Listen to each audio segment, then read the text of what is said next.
Good day, I'm John Fernandez. Welcome to this edition of eNEWSLINE Live. As AACSB International's centennial approaches, management education leaders not only reflect on what has been accomplished in those 100 years, but more importantly, what is ahead for management education and for accreditation. Business schools and higher education at large in all regions of the world are witnessing the increased speed of change in education and even greater demands on their graduates. The role of accreditation in securing educational quality during these tumultuous times has become more pronounced than it has ever been. Who better to explore this topic than our guest today, Linda Livingstone, Dean of the School of Business at the George Washington University and Chair of the AACSB Board of Directors. Dean Livingstone brings to today's discussion more than 12 years of leadership experience, including serving as the first female dean of the Grazia Dio School of Business and Management at Pepperdine University. Further, Linda has provided extensive service to AACSB, including serving on the Blue Ribbon Committee on Accreditation Quality and the AACSB 2020 Committee. She has also chaired both the Committee on Issues in Management Education and the Continuous Improvement Review Committee. Linda, welcome to ENL. Thank you so much, John. It's a real pleasure to be with you today.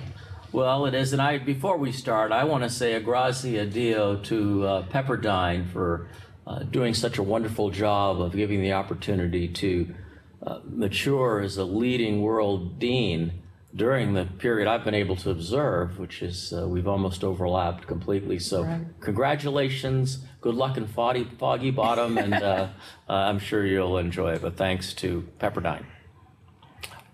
All right, well, before we discuss accreditation and its role in management education, let's get our audience a bit more acquainted with you, your background, and your experience with AACSB and accreditation in particular.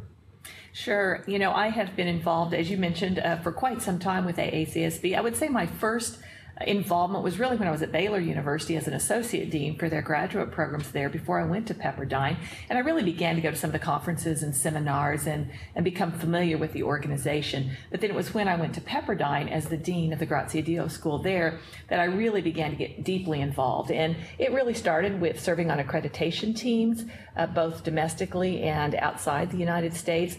And then I got very involved in the Western Deans Regional Group, which is a great group, some fabulous people there. And then through that, I began to get involved more at the upper levels and more broader levels of AACSB.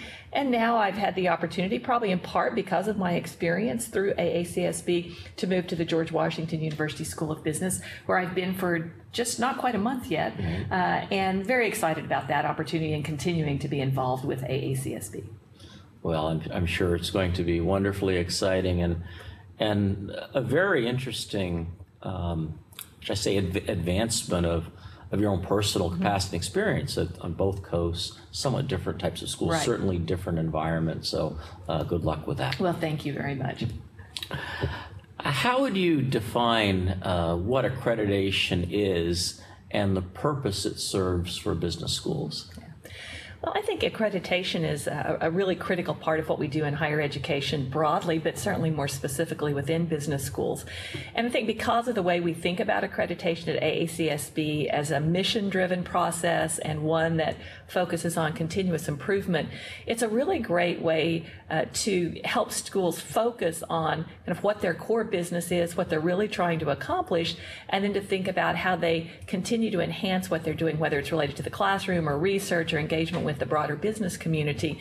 So I think it serves a really broad purpose for business schools in directing their kind of attention and focus and really thinking about how they continue to improve at what they're doing over time. Very good, very good. Well, the practice of accreditation has been in place in some parts of the world for many decades, as in the United States, while it is relatively young within a number of other regions of the world. From your volunteer experience and your experience as a business school dean and with AACSB, what are some global differences, for instance, within developed and emerging economies that you have observed regarding accreditation and its perceived value, and well, and anything else you think kind of strikes home those differences and samenesses. Right. Well, and as AACSB has become more global over the last decade or so, it really has served in some ways a little bit different purpose in different parts of the world because the education needs are very different and the maturity of the education market and the business school markets are fairly different in different parts of the world.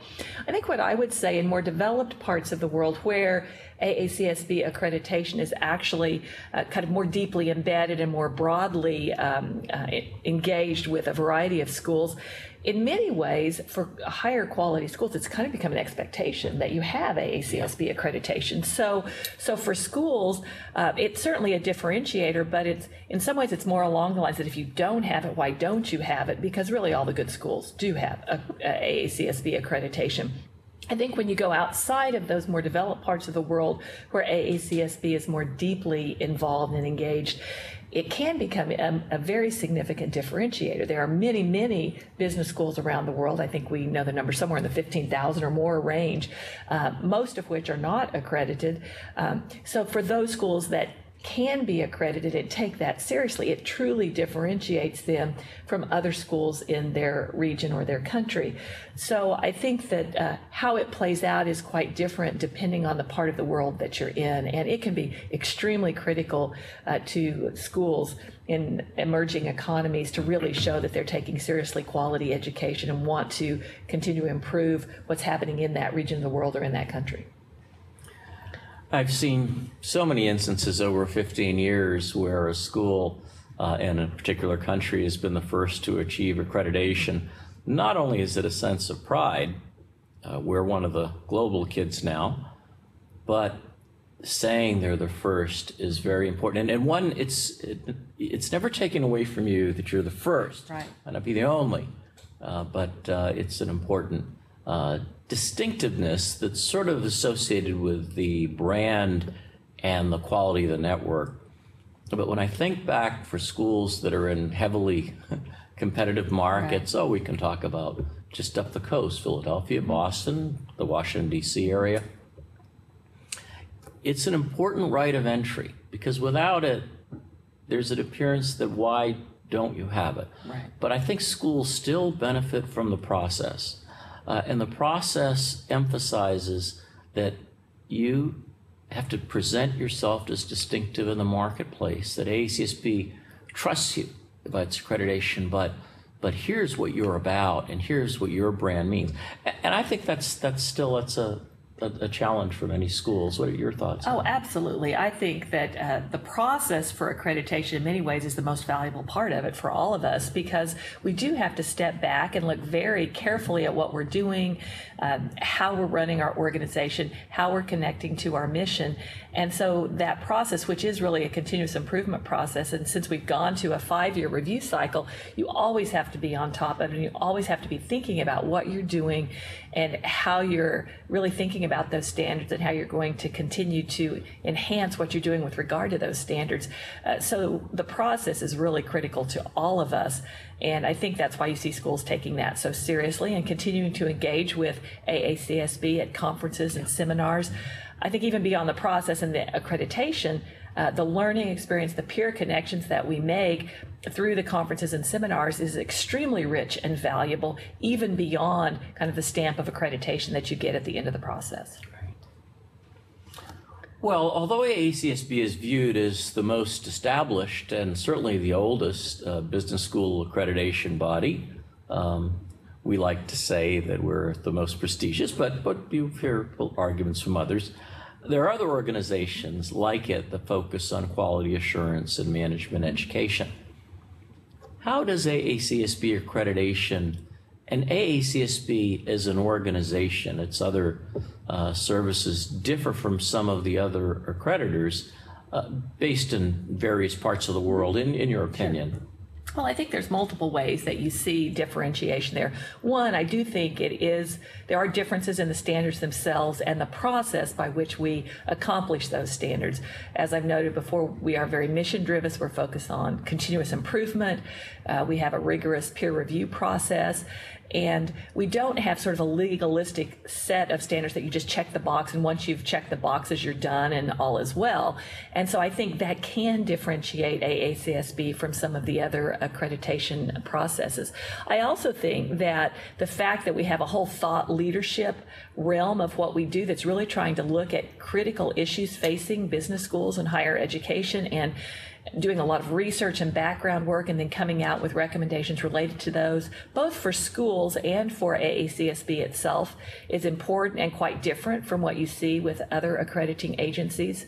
And then I think the seminars and conferences and the educational programs and services that we provide are really a tremendous benefit to the accredited schools and the members of the organization that gives them the opportunity outside of the accreditation process to continue to learn and share with their peers. And then I think the other part of it that's really important is just the kind of the infrastructure that AACSB provides. We are almost 100 years old, getting ready to celebrate the 100th anniversary. And so we've had a long time to really build up a great infrastructure for supporting schools and helping them to get better. So I think the staff resources, the support we get from that perspective is a tremendous benefit and really quite unique in the world of accreditation. Right. Well, people ask me, how was it back then? And I said, I really wasn't here when it started. But in any event, 100th anniversary is a very important milestone. Yeah, absolutely. Management education is maybe 135 years old, so it's a good testament to AACSB. Some of our accredited member schools, in a global context now, hold multiple accreditations, and other business accreditation entities. Do you foresee that this becoming more of a norm or an increasing trend in the coming decades? Yeah. Well, I think there's maybe two competing forces influencing whether people are going to go for more accreditation. So on one hand, the world of business schools and business education becoming more and more competitive around the world. And so schools are looking for ways to differentiate themselves and to indicate that they're doing something unique or different or better than the schools that they're competing against. And so getting multiple accreditations, particularly if they have different emphases or focus on different kinds of issues, can be a way for schools to think about differentiating themselves from their competition or from others in their region. So I think that sort of pushes schools to think about and engage in multiple accreditations. Kind of counterbalancing that, accreditation takes a lot of effort and energy and work and resources. And so in times of constrained resources around the world for universities and schools, I do think schools are stepping back and saying, are all of these that valuable? Do they really help differentiate us? And is it worth the effort and time and resources that it takes? And then it's causing them, I think, to say which are absolutely the most valuable, that can really be most helpful to us. And I think AACSB comes out really well when schools are asking that kind of question. So I'm not sure where the trend will take us over the long run, but I think there are some competing factors that are influencing the choices that schools are making. Yes, I certainly agree with your point on that. I think that in finding that distinctiveness from a branding differentiation, I'd suggest also to schools to look beyond accreditation, things that might be a little more simple to do, but have potential for enriching. For example, Linda and I sit on the board of the directors of the Globally Responsible Leadership Initiative, and along with the FMD's CEO and others. And it's an organization that's trying to further thinking and doing and influencing curricular research in the area of responsible leadership and sustainability, ethical values. Well, I think that's a potential area of distinctiveness, saying that we're part of this initiative, one of the leading schools. The difference is you're not accredited. You certainly join and do the things that are expected of you, but schools should consider different ways to reinforce the core of their brand.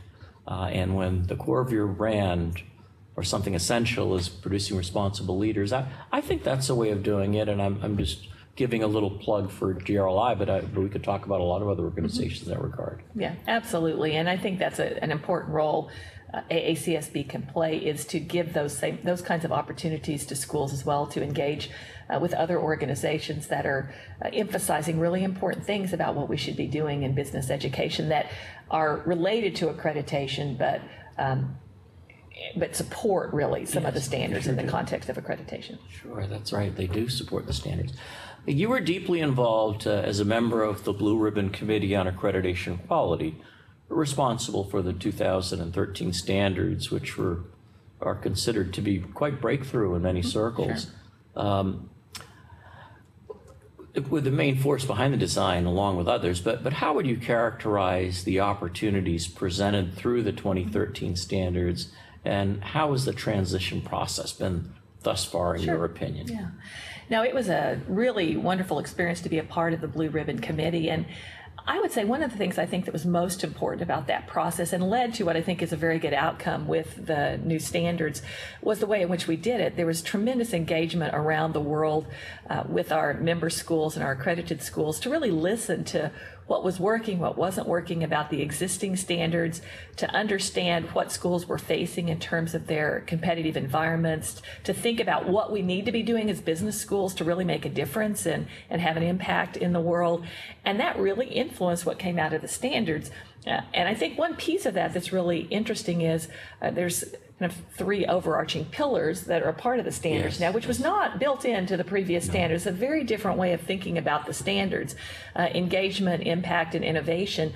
And then all of the standards really, schools are supposed to think about how they're dealing with the standards kind of feed into those three things that we think are really important for the future success of business schools. So as we listened to people, I think we got a sense that there were some of these broader issues that we need to be concerned about that the standards drive, but maybe aren't really designed for a specific standard. So I think that was important.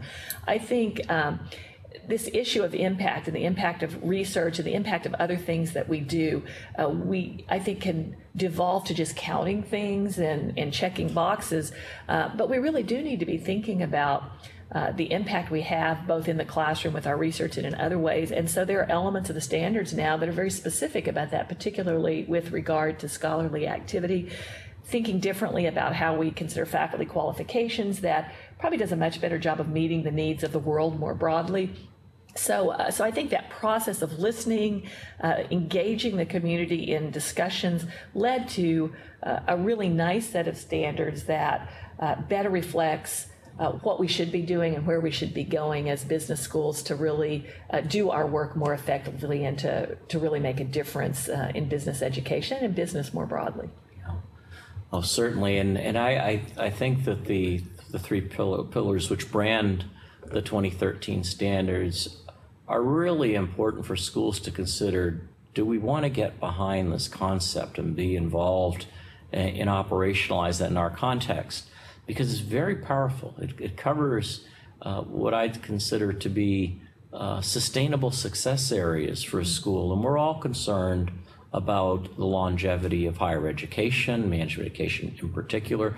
I think the pillars convey an intention to stay relevant. Absolutely. And they are pillars that schools with different missions will think about in different ways and will accomplish in different ways. And I think that's what we want to see. We really don't want all schools to look alike, and we don't want to be prescriptive necessarily, but they provide some broad overarching goals that we think are important, that schools can really think creatively about how they're going to drive those three pillars through the work that they're doing in their school, given the unique mission, the unique location of that school, and so on. Now, you did also ask about how the process is going so far, so I think that's something we should certainly talk about. This past spring, I think there were maybe 8 or 10 schools that went through the accreditation process with the new standards, and I understand it actually went pretty well, all things considered. They were very early in the process since the standards were just approved at the meeting really a year prior to that, and I think that everyone learned a lot from that process. I think that will influence some of the guidance that's provided going forward, both in training and in the guidance that goes around the standards. This fall, there's a much larger group of schools going up for accreditation under the new standards. So I think we'll learn even more from that process. But I do think we've seen schools rapidly wanting to shift to the new standards. So I think that in and of itself says a lot. Because they were given a choice in kind of the early stages, and most schools have chosen to shift over and go up under the 2013 standards. So from everything I've heard from Bob Reed and others, it's going very well. Schools are being very responsive and seem to be pleased with the process. And Jerry Trapnell before Bob and his staff have just done a tremendous job of implementing and really making the reality of the standards work for everybody and make it a fairly smooth process. Well, I'll bet you that someone out there is thinking they'd like to ask this question now, so I'll ask it. Do you think they're easier than the 2003 standards? No, I don't think they're easier, and I certainly know that wasn't the intent of the Blue Ribbon Committee. They're different than the 2003 standards, and they force us as schools to think differently about some of the things that we're doing. But I would argue that thinking about impact of research rather than just counting how many journal articles someone has written is actually harder. And it really requires an in-depth conversation among our faculty about who we are and what we're trying to accomplish, and then what does that mean about what we want to accomplish with our research activity and our research agenda. So I think there are elements of it that are actually going to require schools to do a sort of a lot more rolling up our sleeves and working on what it really means for who we are, that it's going to make us better and going to make us think much more deeply about who we are and what we're trying to accomplish. So absolutely not easier, different, and in many ways, I think more depth and thoughtfulness to what we have to do than in the past. I agree wholeheartedly. There's a bit of moving the cheese here, but it's moving the cheese into the right plate for success. Right. So I really hope schools embrace them conceptually in spirit and not just in sort of the behavior of satisfying the accreditation process. Well, the same standards, 2013, redesigned the faculty qualifications model and organizes the faculty into 4 areas based on initial academic preparation, professional experience, sustained engagement activities within their institutions. Why was such a change necessary and appropriate, and what does this imply for the future direction of AACSB accreditation, certainly as it relates to the faculty, but if you think it has impacts beyond that, would be my idea. Yeah, absolutely. Well, I think on one level, there was a very pragmatic element of it. I think to some extent we learned as we went through multiple accreditation visits, many of us over the last 10 years with the 2003 standards, that only having 2 categories probably didn't really do a very good job of allowing schools to reflect what their faculty were really doing and the qualifications of very important faculty. And in fact, I think part of what we saw was schools probably in some cases coming up with AQ standards that really weren't as rigorous as they should be, just trying to make sure we fit people into the categories. And so on a pragmatic perspective, we said, we've got to clean that up. We want people to have rigorous scholarship standards or standards in the scholarly area that are really appropriate and consistent for who they are. And so we really decided that to appropriately reflect the kinds of faculty that we have that are really more diverse than just 2 buckets. Sure. We need to think differently about that. And then as we think about impact, innovation, and engagement, what kinds of faculty should we have and what kinds of faculty should schools sort of be thinking about having that are going to really help them move themselves forward in a really different educational environment, in a very different business environment. So I think that the 4 categories that we came up with, and we spent a lot of time coming up with those categories, as you well remember, and I think we renamed them 5 or 6 times during the course of the time. But I think they much better reflect a diversity of faculty and the ability of a school to build an interesting portfolio of faculty that help them to better accomplish their mission across a wide range of missions. And I think that particularly outside the U.S., it probably better reflects the ability of schools outside the U.S. to over time build a high-quality faculty, particularly the new category that's a scholarly practitioner. More so outside the U.S. than inside the U.S., we learned that there are actually quite a few people outside the U.S. with only a master's degree that are actually doing really good scholarly activity, but in our old classification of just AQ, PQ, they were more than PQ, but they weren't really AQ, and so a school didn't really get the full value of what those folks were doing in the context of those standards. So I think it better reflects the reality of what schools are doing. I think it gives schools a better ability to truly embody their mission with the types of faculty that they're having, but it also still holds schools to a very high standard. And in fact, I think that we'll start to see higher standards in that scholarly academic bucket than we did in the AQ bucket as schools really think about what that means for their school and allows them to ramp up the quality. The last thing I would say is I also think it actually better reflects life cycles of faculty who might start with a focus on very traditional scholarly work early in their career. As they mature through their career and become more engaged in the business community and really do more applied kinds of research and applied kinds of activities, that scholarly or that practice academic is a very good model for people as they go through their life cycle as faculty. So a lot of reasons that we moved in that direction that I think are going to be very positive for schools all around the world. We're acknowledging there is an evolution of faculty. Yes. The one that tickles me at being a practitioner, and actually I have a PQ certificate from AACSB, was the scholarly practitioner. Right. And I find that very, very inspirational and potentially intrinsically rewarding for individuals that have historically been teaching PQ. Many years ago, I started discussing this concept before the 2003 standards without the nomenclature. And I remember some people saying, well, John, why would we want to do that? I hire this person because of their expertise, their brand, and I just want them to present that and be that. I don't want to make them into an academic. And so that was the word of the day in 2003. I think that was a convincing argument. But I think as we see now, it's sort of all hands on deck in this push towards innovation, relevance, sustainability. And a scholarly practitioner can be, I think, an essential element of the team. If he were starting today, what would you call Peter Drucker? So think about that. Mm-hmm. No, that's a great question. And I think the scholarly practitioners and the practice academics are great bridges to the business community. So I think this set of categories actually helps us bridge far more effectively, both on the practice side and the academic side, to the business community in meaningful ways. Well, regardless of the many successes that can be attributed to the practice of accreditation, I just think that sounds like it hurts a bit, but it really is for a good thing. Criticism exists, especially in light of highly volatile environments that higher education is in today. What types of criticism do you think accreditors ought to pay special attention to, and how do you suggest that they respond, the accreditors? I think that's a good question. Yeah, no, it's a great question. And there's been heated discussions on Capitol Hill in the United States about accreditation and the potential flaws or weaknesses in that.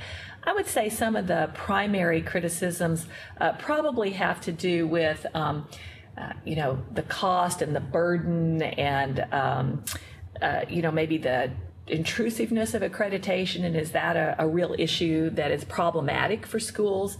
I think that there are actually some who think that accreditation has contributed in some way to a decline in the quality of higher education. There are others who criticize accreditation that it is more of a legalistic thing and it really discourages or is a barrier to innovation and creativity in education. And then kind of on a more practical level, there are some people who raise concerns about kind of the objectivity of accreditation or the potential for conflict of interest, because most accrediting bodies do some kind of peer review process and so on. So there's a laundry list of criticisms that are out there. And so, what does that mean for us as schools that care about accreditation, that are involved with AACSB? What does that mean for AACSB and other accrediting bodies? One, I think it means we have to take them very seriously. These criticisms really around the world are happening at very high levels within government and in other places. And so I think it's very important that we not sort of sweep them under the rug and think that they're not significant. So we have to take them seriously. I think we also have to be actively engaged in that conversation, because I think we have a different perspective on some of those issues, and we need to make sure that that perspective is heard and that we're a part of the conversation that's taking place. I think the other thing, though, we also have to be, willing to look at ourselves as accrediting bodies and say, well, what are we doing really well, and what could we be doing better?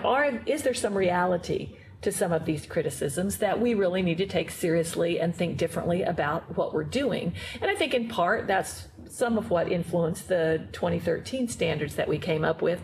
And I think that if we aren't sort of actively engaged in this and actively willing to look at what we're doing, we run the risk of governments or other entities coming in and thinking that they should take over that responsibility.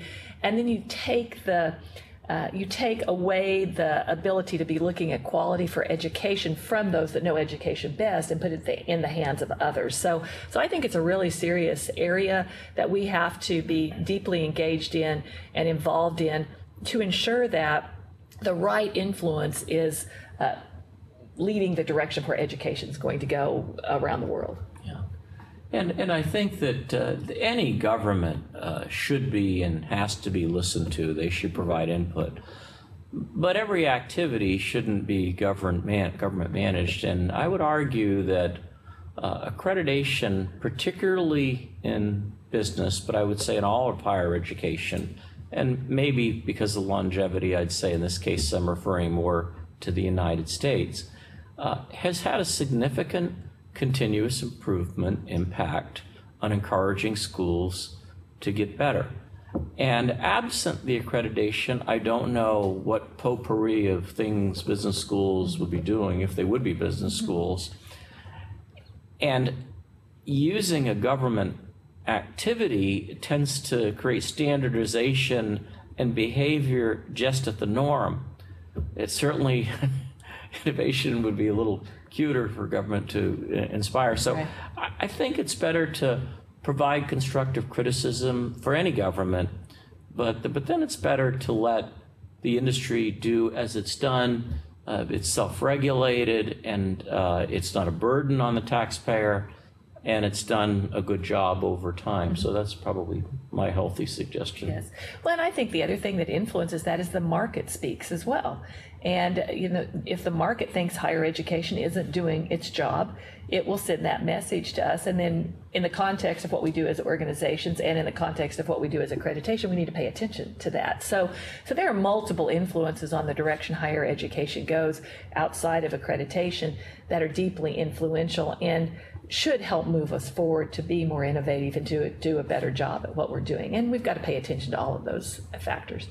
A little bit of a follow-on, but I'll acknowledge a bit of a sidebar. It seems to me that the challenge of K12 to 12 education, and particularly when you compare, I'm talking about the United States globally, it's been rather disappointing over the years. And in fact, I often wonder, why is it that the United States in K through 12 performs very much below expectations, but then 4 years later, it produces some of the most innovative thinkers, best prepared in their discipline, that contribute to global knowledge expansion. So I don't know what happens in that 4 years, but I wonder if you think higher education is as much of an impact as I'm implying. And then secondly, do you think that there's the burden on what should be done in K through 12 is now accruing to a shorter time frame in a 4-year undergraduate program? Well, I think we're seeing tremendous pressures at the undergraduate level, in part because students don't always come out of their K through 12 experience as prepared as we might wish that they were. And so that's putting a lot of extra burden at that level. And I think it's going to take a lot of thoughtfulness. And I think in many ways, those different elements of the education world have sort of operated sort of independently and without much engagement with one another. And I think that probably has to eventually go away as well, that we sort of look at the whole pipeline and the way it's working within the context of a particular country and how we're feeding people through that and how we're preparing them. I think one of the challenges at the K through 12 level, it tends to be very locally governed, particularly, local cities, local communities. National standards have sometimes helped and sometimes they haven't helped. So I do think it's local communities at that level also taking very seriously what's happening with their educational system and deciding that they're going to help make it better and make a difference. And so I think the governance around K through 12 has been quite different than around higher education. It's probably been part of what's influenced maybe the differences in our perceptions of overall quality. Yeah, and I think we all agree we can get better. And as you know, AACSB is headquartered in Tampa, but we have an office in Asia and Singapore, and this fall we'll be opening an office in Amsterdam for the Europe, Middle East, and African super region. And I think it's very important, both through our staffing and consultants, and particularly our volunteers and their roles as deans collaborating with other schools and as peer review team members, leaders like yourself, that we should keep an ear open to what local governments are saying through these channels about what they need, what we need to do. They're going to be right some of the time. Absolutely, absolutely. And I think finding ways to partner sometimes with those government groups. I know we're doing that in Europe some to try to help kind of smooth the process for schools that have to do country level assessment and accreditation, and making it easier that melds more closely with what we're doing with AACSB. So I think finding ways to manage that and work together over the longer run rather than making it sort of a contentious process between the governments and the accrediting agencies is a really important step that we need to continue to make effort in. Exactly. Well, good progress. Well, this is the final prepared question, plus I gave you a couple of non-preview questions. When we discuss the future for higher education, technology seems to always take a center stage, the mystique. It is safe to say that we are all aware of the various opportunities and challenges that technology brings to education. Well, we continue to try to always be aware of it. It keeps changing. But enigma or enabler, what are your views on the role technology can serve within management education, and what do accreditors need to do in order to sustain quality education regardless of the delivery method? Yeah, no. Obviously, technology's had just a huge impact in education, both business education and education more broadly in recent years. And I think it's going to continue to have a huge impact as technology advances and it gets better at the kinds of things that can help us in education. And I'm going to go back to the three pillars that we talked about before. I absolutely think that technology, if used in the right way, and I think we have to be really careful not to do technology for technology's sake, but to think about how technology helps us to do what we do better. But it can be really critical in helping us to engage more broadly. It can help students connect with each other more regularly and in deeper or different ways. It can help faculty and students connect.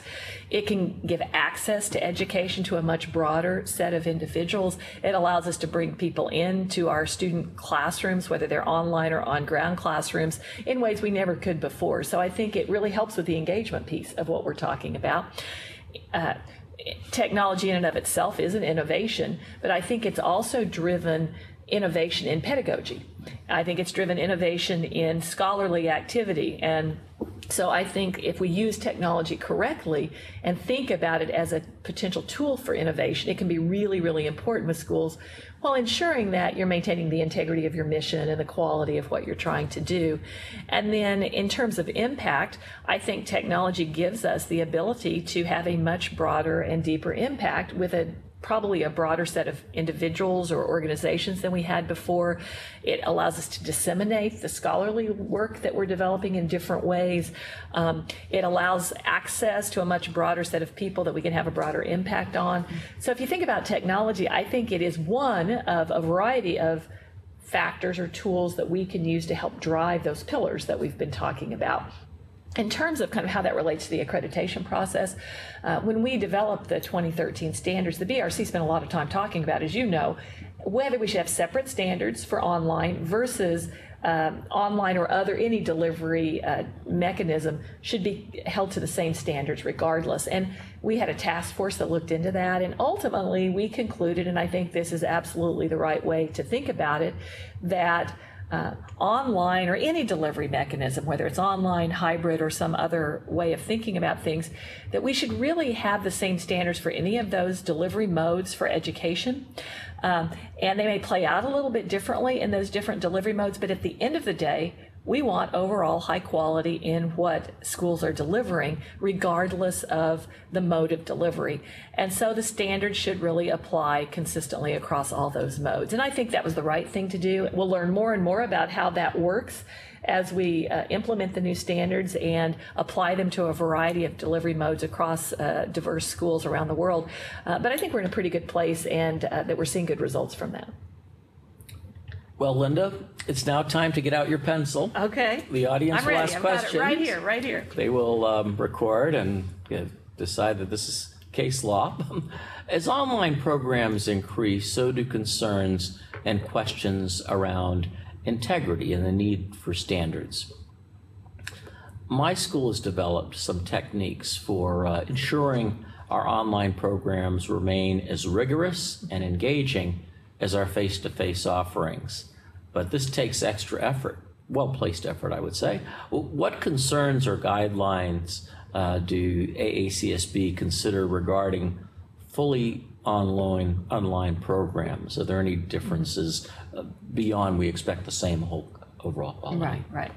Well, I commend the school that submitted this question for really taking very, very seriously how they think about online education, and I think it's important that we all do that. And as we said, the standards apply consistently across all modes of delivery, but I do think that schools have to think about, in a different mode, what does that mean for them given their mission, and what does rigor mean? What kinds of faculty do we want to have in the online classroom? Comparable to, or maybe even slightly different depending on what we're trying to accomplish, what population we're trying to serve in that online environment. So I think the standards provide some broad guidelines and really have consistency across that, but then within that, a school really has to think about the purpose it's trying to accomplish with that online program and how it fits into the overall portfolio of their program, to think about the way in which the standards might have nuances for them in those programs. But at the end of the day, you've still got to do assessment of learning in the context of that. You have to have qualified faculty teaching in those programs and overseeing those programs, and that applies regardless of the mode of delivery. And I would add to the person posing the question, always maintain your credibility. It's critical to the ongoing success of the school. And fortunately, the market drives a lot of change, and market is driving some of the reliance on technology. Absolutely. Okay, this is more detailed, right down to the absolute number. Although Standard 15 expressly limits a school's extensive use of instructional practitioners, establishing courses that certification holders could be qualified to teach could alleviate hiring challenges for schools with limited resources.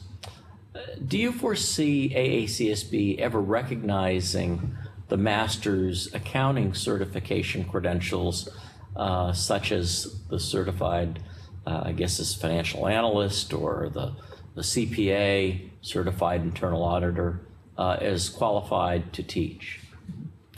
Well, we spent a lot of time looking at this whole issue of the Standard 15, as we discussed earlier, and ultimately then came up with the kind of 4 categories compared to the 2 that we had in the past. And clearly, if you have someone with a master's degree who has achieved one of these types of certifications, typically a school would be able to count that individual as an instructional practitioner, because they would have a professional certification, they would most likely be involved in practice in the community, and would clearly fit in as an instructional practitioner. If they were doing some other types of things, depending on a school's scholarly practitioner category, if they were doing some research scholarly work, they could potentially be a scholarly practitioner as well. But clearly individuals like that have, there's some clear opportunities within the standards for them to be very well qualified to teach in a school, depending on the mission of the school and what they're looking for in their faculty. Absolutely. Well, how and to what extent does AACSB address the concerns of institutions that attempt to meet the needs of inner city and underprivileged populations? You know, when I think about that, it's wonderful that we have schools that are interested in helping work with underserved populations. And I think where that plays out is in the context of the mission of an institution. If a school views that as a critical part of the mission of their business school, then I think if I was on a visit team and I was coming into that school and that was an important part of what they said they wanted to do, then I would look at how they're responding to the other standards flows into that mission. You know, are they doing scholarly work that supports that? Do they have faculty with special expertise or interest in that area? Are there educational programs and the design of their curriculum designed in a way that it actually supports that as a focus of their mission? So I think the way the standards are set up as being mission driven make it very possible that a school could have that kind of a focus, and the standards as a team came in and reviewed that could help support that and help them look at how they're doing it, how they could do more effectively as they look to the future of where the school wants to go. Yeah. You know, one thing that worries me, and it probably worried me even after I retire, is that we see the change in demographics, and by 2050 the minority will become the majority, and we just don't have the same level of placement in higher education and success as we've had in majority, and that's got to change. So I think that's important for schools to see their markets, particularly we're talking about the United States, but population mixes are changing all over the world, and make sure that they have a way of integrating their minorities and new immigrants into society. It's not just good for them as individuals, it's good for the country and its stability. And with that, remember, we still need a cadre of academically qualified faculty, scholarly and the practicing academics. And the PhD project in the United States has had a highly successful, almost incredibly successful 20-year run in supporting a high degree completion ratio of PhDs. They don't do the teaching, but the entire system that supports that very difficult achievement of the PhD has been very successful. So those that are members, doctoral programs, non-doctoral programs, we thank you. The AACSB is a big supporter of the PhD project. And those of you that are not members, take a look at your marketplace and decide why that's not a good value proposition. You might rethink that. Okay, the maintenance activities for practice academics and instructional practitioner qualifications appear to be very similar. Is the initial qualifying activity, earned doctorate versus non-doctoral preparation, the only distinguisher of these qualifications? Well, from what I understand, and I have not done a visit yet under the new standards, but in talking to some of those that have, what I understand is that in most cases for schools that have gone up under the new standards to date, the practice academic category has included some type of intellectual contributions. These are individuals that have academic training, have a terminal degree, and have probably done quite a bit of research at some point in time. And so the expectation is that they're continuing to do some of that, probably a different type of academic research than what someone who's a scholarly academic would be doing. The scholarly activity of that group of faculty might look different than the scholarly activity of a scholarly practitioner because their training is different and their background is different. So I think there's an expectation that they're engaged in some type of scholarly activity for those two buckets, but what that scholarly activity looks like might be different in part depending on the mission of the institution and what they're trying to accomplish in the broader portfolio of their faculty with those two individuals. So I would say there are probably some schools where that scholarly work what's expected might be fairly similar between those two categories. There might be other schools where there was some differentiation because of what they wanted those faculty to do and what their overall portfolio looked like. There's a second part to this question. It's a little disconnected, and you may have a comment on it. It says, are practice academics maintenance activities intended to be more stringent than instructional practitioner maintenance? I don't think there was an intent in regard to sort of rigor or expectations. I think that it's more about what you expect those faculty to do, and we want them to be viewed as qualified to contribute to the school, contribute to the mission, and to provide high quality education in the context of that institution. And so there's certainly, I don't think, any intent for one or the other of those categories to be viewed as more rigorous. They're just different for different kinds of faculty with different backgrounds and training and who are contributing to the school in different ways. Sure, I mean, I agree. An instructional practitioner, there might be even a presumption that person is still practiced or has had extensive years in practice while practicing academic, maybe providing consulting, maybe somebody that's serving the school in a management capacity to help the school run. So I think different measures, but I don't know if one I would call more stringent than the other, so I certainly agree with that. Well, previous versions of the faculty qualification standards provided information on the classification of PhD students teaching courses for the business school. The current version indicates that graduate students must be included in the qualification tables, but does not provide guidance as to how to classify them. Will there be further clarification addressing PhD student qualifications? Yeah. Well, when the standards were revised, there was really no change in the approach or philosophy of how PhD students would be considered in the context of the faculty qualifications. And so the interpretation on that is that if a PhD student has successfully completed their comprehensive exams or whatever might be equivalent to that at the institution that they're involved in, that they would be considered a scholarly academic for a 3-year period of time.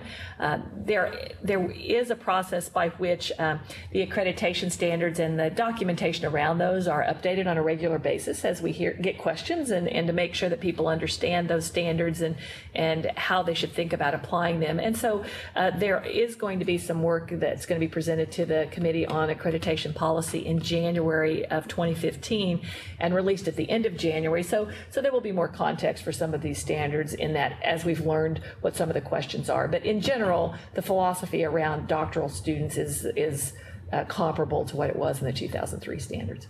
Well, and it's a good placement. Obviously, these questions go to our accreditation policy committee and others. And rest assured that each January, AACSB will issue clarifications, guidelines. In some cases, it might be a slight standards change that even would require a vote. But we believe the standards should be continuous improving as well as the process, and they need to be living documents in that regard. So we'll take this one into account.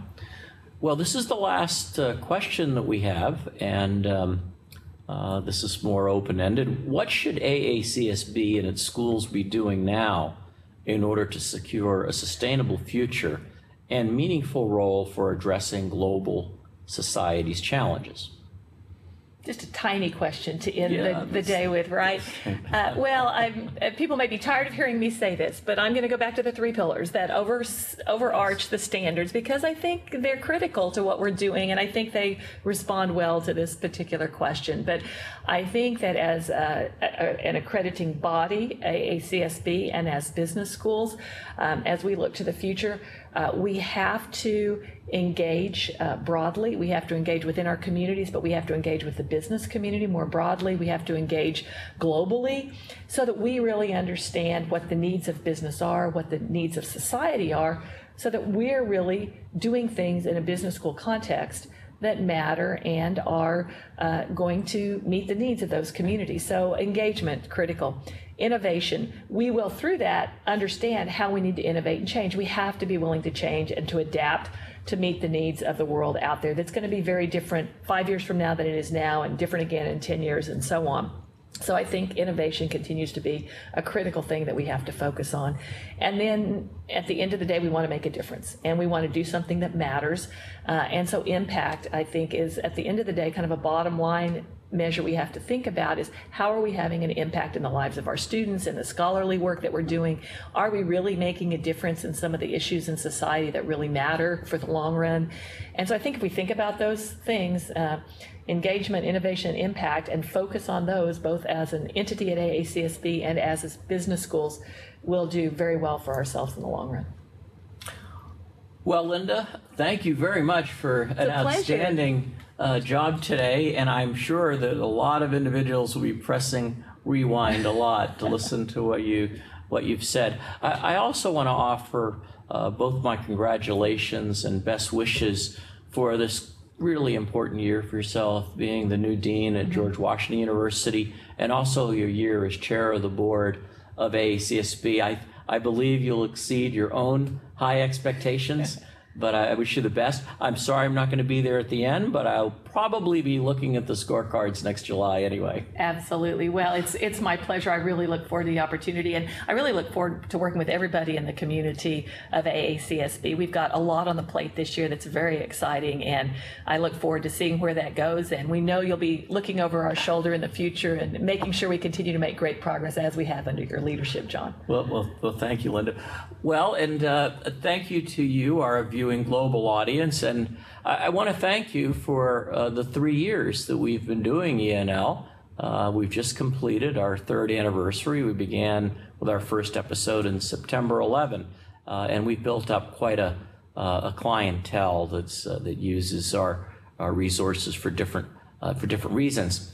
Please stay tuned to learn about our topic and guest for the next broadcast of ENL. We think it will be towards the end of November or the first part of December. It will be in that time frame, but we like to stay fluid to make sure that we're covering what you want at the right time. So thank you and good day.